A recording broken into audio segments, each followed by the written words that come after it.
Hey everybody, it's Jason Blaha here. Now that my two obligatory informative videos are done for the day, it's time to talk about current events in the online fitness community. And I had some people, a couple different people ask me if I had seen Freakied0550's video discussing Phil over at FitWorldExposed. I'm like, no, I haven't. In fact, I've seen a couple of his videos over the years, but I don't really follow him because he's a smaller channel, but he does seem to be a real strong dude, kind of a no BS, straight to the point type of guy. Interesting guy up there. Doesn't have much of a following, but the dude is real strong. Dude is about strength, and I don't think anyone can deny that the dude is stupidly strong. But he's got his own take on things, and so yeah, some people linked it for me. I went and checked it out. So let me put on my +5 out of weaponsmithing. Work on skilling up my crafting a little bit, and let's talk about this, because he didn't just go in on Phil. He kind of went in and said, what I'm seeing here, I'm not surprised he hangs out with someone like AlphaDestiny, because of the kind of stunts he pulls to make money, which I thought was interesting, which led me to go watch another one of his videos that he had done a couple days before. But rather than harp on Phil, I kind of want to harp on the message that he had there, because I don't think it's really just about FitWorldExposed, who, again, I'm only slightly familiar with. But he had pointed out that you need to watch people who are trying to sell services, coaching services, ebooks, things like that, and really look at what they're doing. Make sure they're not using deceptive business practices to sell their services. You need to be careful how you spend your money. And that's a good point. And again, without me knowing much about Phil, I don't know if he's a good coach or not. He might be. I don't know. He could be. It's possible. I haven't seen a lot of what he does. But what Freaked had found was him right there on social media asking people if he could get fishing for before and after photos so that he could use them to sell his coaching services, and people who he didn't personally coach. And he pointed out that's a deceptive business practice. And I'll link his two videos down below so you guys can kind of decide for yourselves on that. I don't really know how legitimate all that is. It's worth you guys looking into if you want to see what he had to say and check it out. But I think the bigger point there is the point he made about deceptive business practices, because we see this online for people selling coaching services, meal plans, ebooks, workout plans, all the stuff that people are selling directly for money rather than just putting out free. Because that's one thing, guys, I don't charge for any of my stuff right now. I'm not saying I want to eventually put out an ebook, but it's not a high priority for me. It really isn't. And when I do it, I want it to be good. Like, I want it to be really good when I bother to do so, and I'm not going to slap a $50 or $60 price tag on an ebook. But right now, I don't have anything like that for sale. I'm just not selling stuff. My information's free. You can take it or leave it. I make money off the commercials, but I'm not charging anyone directly. Because, again, it comes down to the point of there are certain things that I really wonder if they're worth people paying for directly in today's day and age. And again, direct coaching services, yeah, maybe an ebook, but again, you better not be paying more for an ebook than you're paying for a real physical book. That's just absurd. It's absurd. But again, a lot of this stuff should be free. It's easy to put out and disseminate information these days. It really is. We have platforms available for that without really charging much money, if anything. So you've got to really look into this. When people are asking for money, you've got to watch the fact that in this industry there are so many con men. And I'm not saying that Phil is one, because I don't know if he is or not. In this case, I'm not saying that. You guys can look at whatever evidence he has and figure out for yourselves what you want to believe. Because he may not be. He might be a legitimately good coach. But you need to be careful with this stuff, guys. When you start parting with your hard-earned money, you need to really look at the way stuff is marketed, the way stuff is advertised.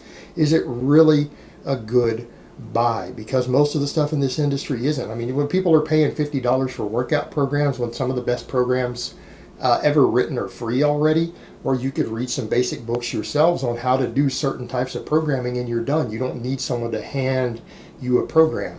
There's plenty of $20 books out there that will teach you the basics, that are well documented in strength and conditioning. It'll teach you how to formulate your own programs, whether it's stuff on Bulgarian training or how to do linear periodization or concurrent periodization. This stuff's all available, and then with YouTube and everything. So again, programs, I don't know, man. There's really people paying for programs is absurd. Same thing with meal plans. Meal plans are just about calories, carbs, fat, protein, all that stuff. That's all they're really about.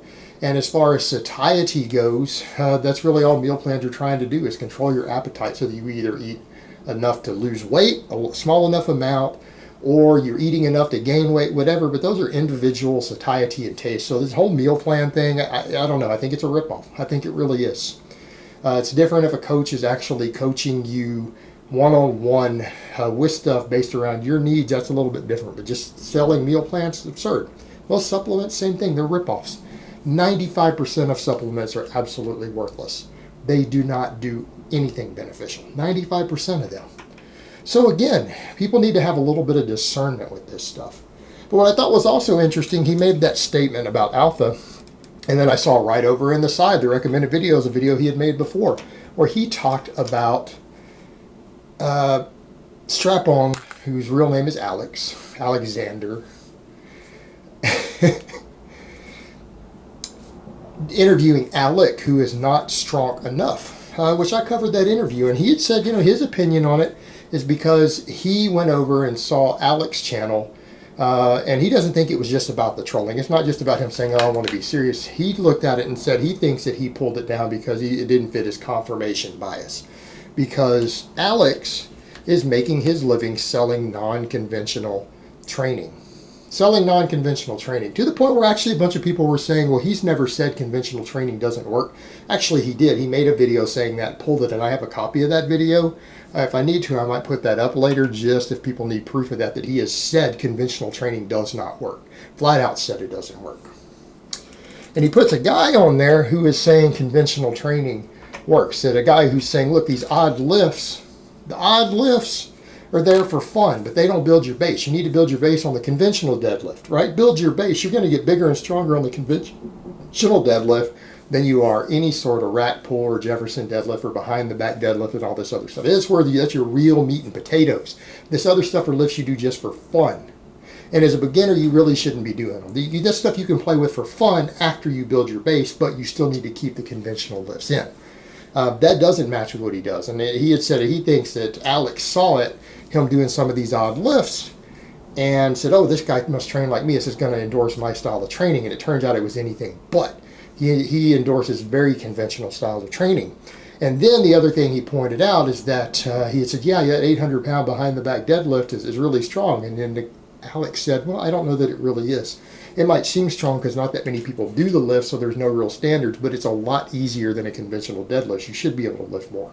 And like I've said, the few guys who do it, they can usually behind the back deadlift at least 200 pounds more than they conventional deadlift. We've seen that with a couple of people online. And so again, that doesn't match well because Alex says, no, it's really strong. And Alex says, no, not really. Because again, as Freak pointed out, it's like 150 pounds more than Strap-On can do behind the back. So it really doesn't make him look good when the guy says that 150 pounds heavier than he can lift still isn't really that strong. That's not good for his marketing.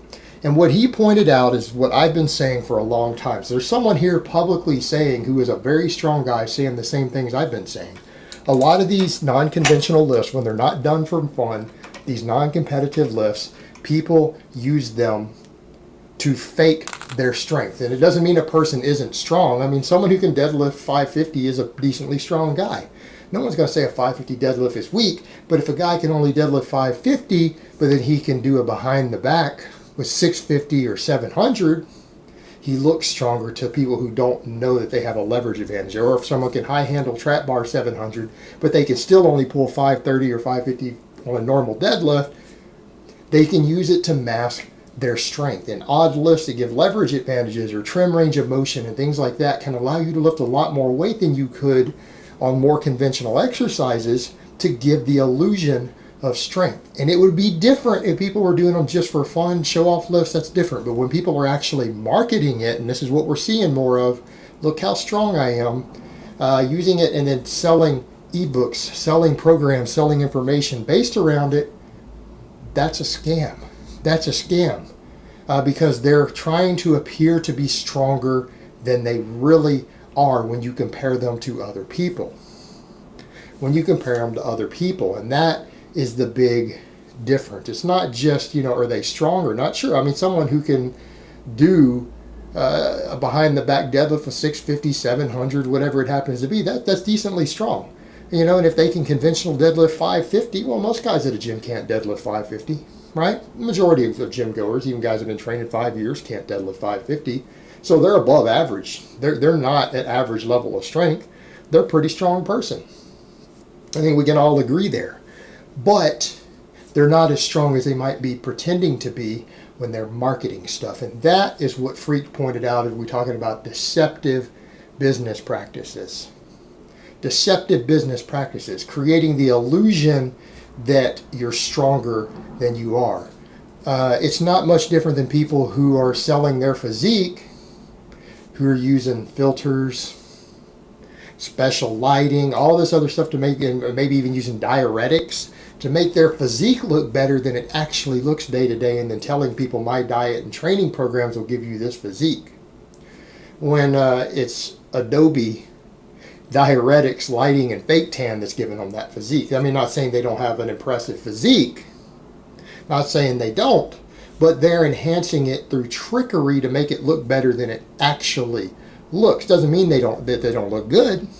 Just means that they're faking it and then selling stuff to do that. Well, it's the same when people fake lifts or use lifts that maybe they can lift 100 pounds, 150 pounds more on this oddball exercise. It gives a leverage advantage than a normal lift that everyone else does, or that people have strength standards that they're compared against each other with. And it works. And people say, oh, no one believes it. Yeah, they do. They absolutely do, because you watch these guys who do odd lifts, and then you'll have their fans come to other people's channels and say, well, they're stronger than you. Look how much they lift, when they're actually weaker. So if people don't think that works, and these people aren't convincing their fans through trickery of this, you need to watch different people's video comments and look what the fans of these people who use odd lifts actually say. Their fans legitimately believe it. They do. They absolutely do. Because they go and tell other people that their person who they're a fan of is stronger. And maybe they then use that as their justification to buy their programs. In reality, it's kind of like Freak said. When you go look at someone like AlphaDestiny's fans, they're all tiny and weak. The vast majority of them are. There's some exceptions. The guys who are buying his programs, they aren't jacked. They aren't strong. Because those programs don't work particularly well when they're based around a lot of this nonsense. If they're based around conventional training, yeah, you're going to get jacked and strong. At least, within your limits, within the time frame. But all this odd stuff doesn't work as well. If it did, it would be conventional training. It's just conventional for a reason. It's conventional because it's been proven to work by strength and conditioning coaches for decades. Therein lies the difference. All right, guys, but that's really all I have to say on that today. I hope it's been informative, and I will talk to you guys next time.